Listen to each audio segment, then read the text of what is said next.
It's time for this week's episode of Brandon Sports Talk, featuring in-depth interviews from those who are trending in the world of athletics. And now, here's the host of Brandon Sports Talk, Brandon Pate.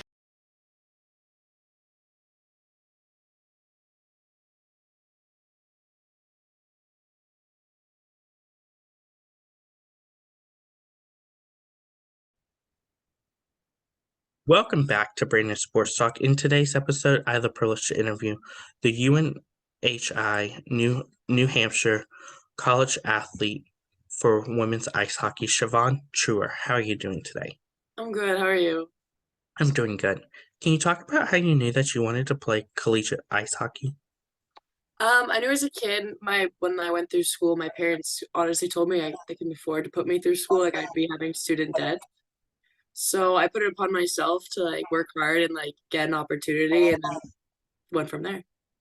Of course, what was it like playing in Canada and Ontario at such a young age? It was competitive.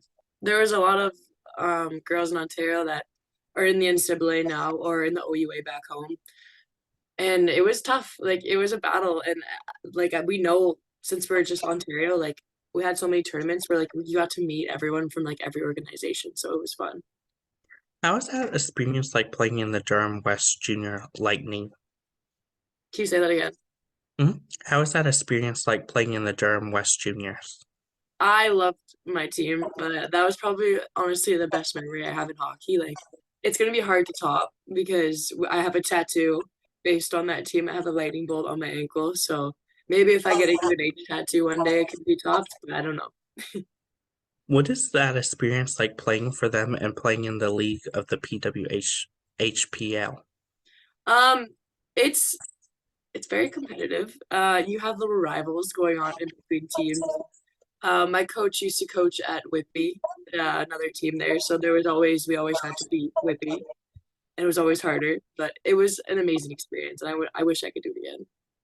Of course, being from Ontario, what was that like playing for your hometown of Ontario Blues?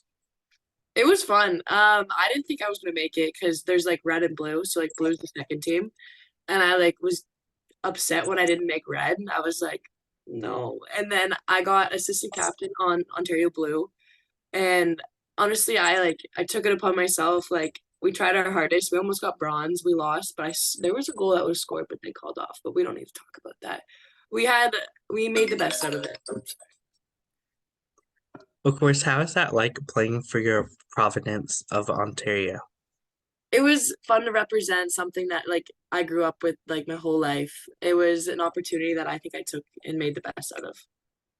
How did both Ontario Blue and the Durham Lightning help you into where you are now as a college athlete? I think they exposed me to scouting and just opportunities that got me out there to like be seen by scouts, especially with my TW team. We went to so many scouting tournaments, like the Beantown tournament in the summer, we'd all go to. And just with all of that, it's brought me to exposure and like how I got to where I am today. Of course, as a high school athlete, what was the recruitment process like being from Canada and getting recruited for US schools?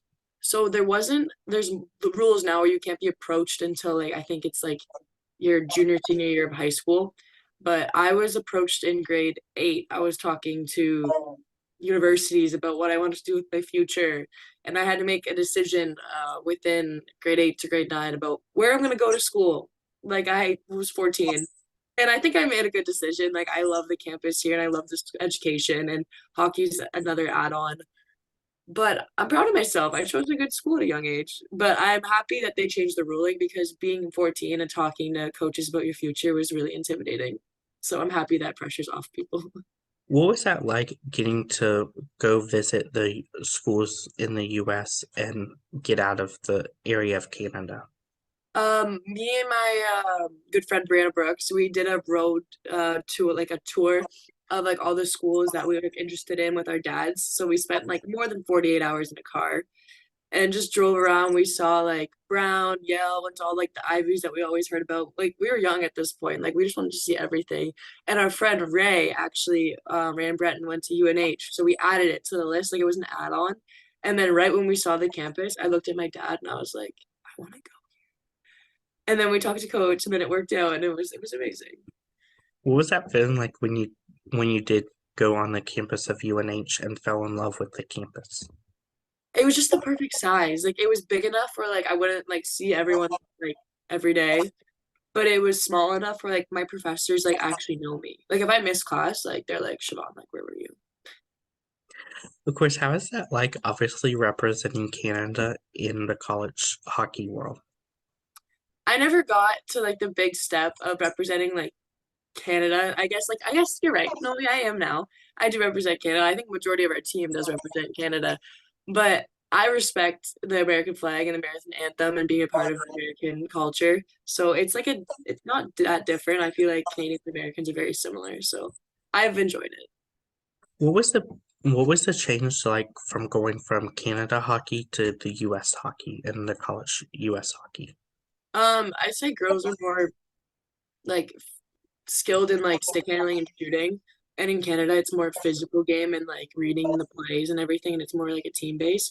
But here, I feel like there's a lot of individual skill, which like brings teams to like the higher levels here, like Northeastern, like they're all like just talented young ladies, and just like a little different. And it was good adjustment. Like I'm still adjusting, and I'm a junior, which isn't. But there's always room for improvement. Of course, throughout your career as a college athlete, what are some of your accomplishments so far? I'm passing school. I'm doing well that way. Um, I'm just I'm accomplishing like I'm getting a business degree and I'm in business management right now and I'm minoring in tourism and hospitality. So I just finished my minors. So that was an accomplishment. And we re-signed our lease for next year. That was an accomplishment. Like getting your first apartment kind of was the first accomplishment for me. Like I'd say those ones were. What was that feeling like getting to put on the UNH hockey jersey? It honestly felt like a weird dream. Like I was like 4 years ago, I saw this like before I came. I visited the school like 3 years ago before I got there, and being in the room again, but like with your name on the wall, I was like, oh, that's mine. That's my stall. And then when the jersey came into play, like when I played my first game, it was like it really means more than just the name. Like it really like embodies your whole like being. Like UNH is life. Like when we lose, like I take it way too deep because it's more of a family. And like when we let down family, like it's way worse. Of course, what is that like representing UNH? It's an honor. School of the greats. We have a few coaches that are the greats, and just being under their wing and like just hearing what they have to say about hockey really inspires us to look into the future and push ourselves to be better. What are some of your game day routines and rituals that you do each game? I don't have too many. I just usually get a coffee. Doesn't matter what kind of coffee, just a little caffeine. So in between periods, I can still get a little buzz. I tie my left skate first, and I put everything on my left side first. I think that's probably the only thing I have. How's that like getting to play those teams like Holy Cross, Providence, Princeton, Yale? Um, Holy Cross is always a battle. Like I just got injured playing them. They're a hard team to play. Um, I haven't played too far out of conference. I don't want to butcher their name, but Quinnipiac. I think that's how you pronounce it. Um, they were good to play against. Like it was fun to play like out of conference, which was like interesting. And then we have our big Minnesota trip in January where we're gonna play those schools up there, which is gonna be interesting just to like experience another league. But honestly, the Hockey East, like this year, every team is beating everyone. Like there's no, you can't bet. If you're betting on something, or like, even though we can't, but like if you want someone to win or you're cheering for someone, anything can happen. What is that experience like playing in the Hockey East and playing against the Maine Black Bears? Maine is not our strong suit. I don't know why. Every time we go to the Black Bears in Maine, we get swept. I don't know why, and it's like a mental block almost because every time we go there, like I'm like, it's not happening again. Like we're not getting swept. Like I'm literally next time we get the good thing next year they come to us because we're gonna sweep them, but it's just their barn, like just their rink. Like I don't think you can many like I can't beat them there, and they win with that one. They got me there. It's tough. What is that like, obviously getting to play in your home arena? Okay, the WIT is the best place to play. Like we made the rink a bit smaller, so it's like not as wide because we used to go to like other teams and then pivot into the boards because we're used to it being so wide. So like we're like, okay, we need to fix some things. So we did a little renovation, and then it's intimidating. I wish we packed it like the men's team does because that would be crazy because their games get like almost sold out and then the atmosphere is amazing. But when we get our little fans, we take advantage of it because it's always fun when people come to watch. Of course, as a college athlete, what is that experience like, as you said, getting to meet your fans and having them ask for your autographs and photos with you? Honestly, I love when like kids come and like young women's teams and stuff because it's just like not giving back, but it just like you can like anyone can be here. Like I'm from a small town and a small town in Canada, and I made it all the way to New Hampshire. Like it's possible. So I just forever I'll always give signatures to the people that ask, or when just meeting them, I don't really care about the signature too much, but just like getting to meet them and asking them how they love hockey is just like fun, just to, like inspire them more.